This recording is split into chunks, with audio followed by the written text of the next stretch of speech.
Për kodrin e diellit, domethënë kodri e diellit mendohet se ka një shumë të madhe. Si mund pushteti lokal, nëse ti e ta konkretisht, domethënë sa thot 200.000 turistë, Po.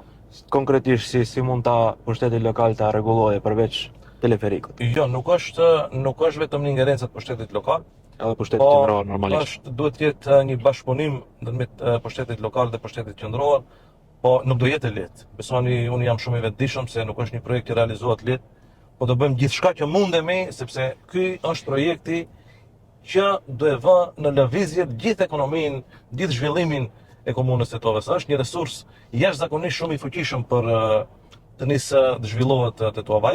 Ai projekt do i vënë në lëvizje 20, 30, 40 veprimtari tjera që ju merrni krahasoni për shembull me Banjskon ose me Kopaonikun në Serbi. Banjsko vitin e kaluar ka pas rreth 300 milion euro të hyra prej asaj veprimtarie. Ka pas dikun të 270.000 turistë brenda periudhës. Edhe Kodra e Diellit nuk do jetë një projekt që do zhvillohet vetëm për turistët që do vinë të skijojnë. Kodra e Diellit do zhvillohet që turistët të vinë 12 muaj.